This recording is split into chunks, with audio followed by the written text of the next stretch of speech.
Actualidad, mundo empresarial, emprendimiento, tecnología y cultura. En compañía, un magazine local.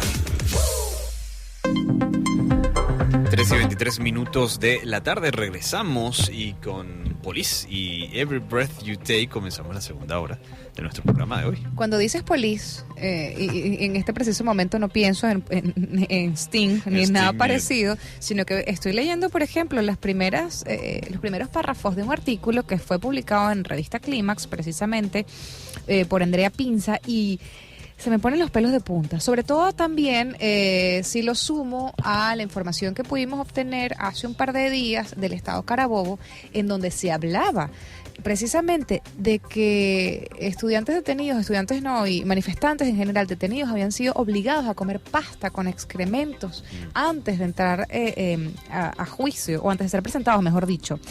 Cuando hablo del artículo que les comento, escrito por Andrea Pinza, empieza más o menos así.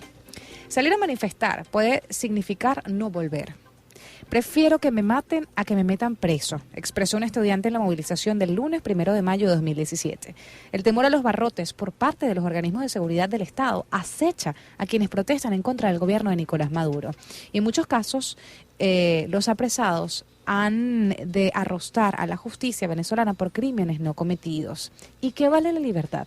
Eso continúa pues mucho más allá. Lo más interesante de todo esto es el título de este artículo escrito por Andrea Pinza: Detener a manifestantes, negocio redondo. En la línea telefónica tenemos a Andrea, periodista de la revista Clímax, para hablar un poquito de lo que significa este negocio en el que se está convirtiendo meter presos a los manifestantes en esta época en Venezuela. Bienvenida, Andrea, y gracias por estar con nosotros en compañía. Hola, buenas tardes. Muchas gracias a ustedes por invitarme. Cuéntanos un poquito de la investigación que hiciste para llevar a cabo este reportaje y específicamente sobre lo que es el negocio redondo de tener a los manifestantes presos. Sí, bueno, en realidad este reportaje salió porque nos habían llegado muchos como denuncias de personas que las habían detenido en las manifestaciones del mes de abril y ahorita a principios de mayo, que muchas de estas personas comentaban que en el momento de haber sido detenidas, los guardias les pedían como un intercambio de dinero para que ellos pudieran ser libres. Es decir, se trabajaba casi como si se tratara de un secuestro, en el sentido de que les daban una plata para poder soltarlos en libertad. Sin embargo, es muy difícil comprobar este tipo de casos porque la gente no los denuncia, evidentemente, porque estarían participando en un proceso de corrupción. Sí. Y porque es un tema de que las personas no quieren verse vulnerables después de haber estado en libertad.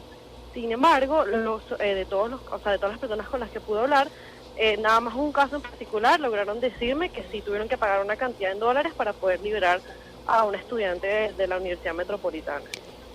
$50,000. No, fueron $1,000. Me escuché $50,000 y quedé como sin aliento. Okay, ya. Pagaron $1,000. Eso fue la familia del estudiante que llamaron a... Lo que pasa es que cuando detuvieron al estudiante en el año pasado, en el año 2016, empezaron a procesar la salida del muchacho a través de Apoyo Unimed, que es una red de asistencia de abogados que apoyan a los estudiantes que son detenidos en manifestaciones. Sin embargo, la familia recibió una llamada por parte de los guardias que habían detenido al muchacho, diciendo que si daban una cantidad de dinero específica, ellos iban a soltar al chamo y se quedó ahí. Y precisamente fue que se detuvo el proceso de asistencia y se pagó el dinero y el chamo salió en libertad. Ese es el único caso en el que sí nos comentaron que hubo un intercambio real de dinero. Sin embargo, sí está la amenaza de pagar para poder soltar al muchacho en libertad. Estamos conversando con Andrea Pinza, autora del artículo publicado por la revista Clímax, Detener a manifestantes, negocio redondo. En todos estos casos de detenciones que se han hecho en los últimos días, en los últimos meses, hay un elemento común y es el incumplimiento de todos los procedimientos legales que se tendrían que llevar a cabo para detener a las personas. A esto se le suma el agravante de lo que tú muy bien reflejas en el artículo. La gente obviamente tiene miedo de denunciar, primero porque como tú bien lo indicas, estarían incursos en un acto de corrupción y también por las represalias que pudiesen tener por estas cosas. ¿Has podido de otra forma conseguir datos acerca de lo que pudiese ser esta práctica, si es una práctica muy común en los últimos días, en las últimas detenciones? Desafortunadamente, como les comenté anteriormente, es muy difícil comprobar con datos y estadísticas particulares con respecto a esto. Yo me asesoré con gente del Foro Penal y con gente de redes de derechos humanos y me comentaban que realmente datos duros no existen, sino que es casi como si se trataran de rumores de pasillo y cuestiones que te comentan las personas detenidas.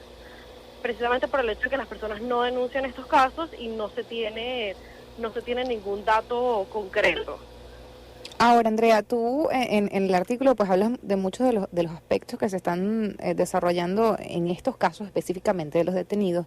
Y hay uno muy actual que es precisamente el de los fiadores. Hoy en día, por ejemplo, para sacar a un manifestante de la cárcel por haber sido detenido en alguna de las manifestaciones, existe la figura de los fiadores. En este caso, el artículo dice que esto representa un avance en lo que ha sido el proceso, sobre todo de lo que es la detención y la liberación. Es decir, lo que vemos aquí es que de alguna manera, a pesar de todas las trabas que se pueden conseguir en el camino, también hay una especie de luz al final del túnel. Bueno, lo que me comentaba, yo hablé con unos abogados que están trabajando casos de detenidos y ellos me explicaron un poco el tema de los fiadores, que en tema jurídico es una figura bastante útil en el sentido de que acelera mucho más el proceso de liberación de detenidos que realmente no están incumpliendo ningún tipo de norma. Okay.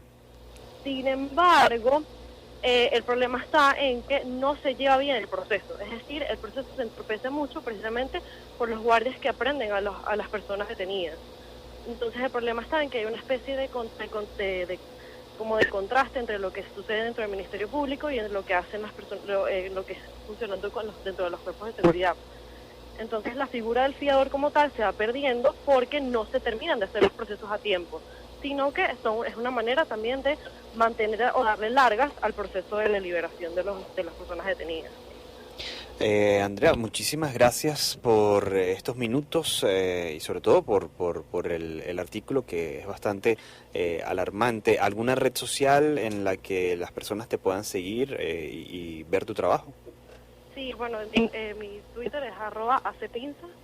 Y bueno, siempre pueden revisar el Twitter de Revista Clímax, que es donde sacamos un montón de artículos parecidos a este y más. Muchísimas gracias, Andrea. Estábamos conversando con la periodista Andrea Pinza de la revista Clímax, en el que se publicó el artículo Detener a manifestantes, negocio redondo. Ustedes pueden buscarlo a través de las redes sociales y a través de internet para que puedan leerlo.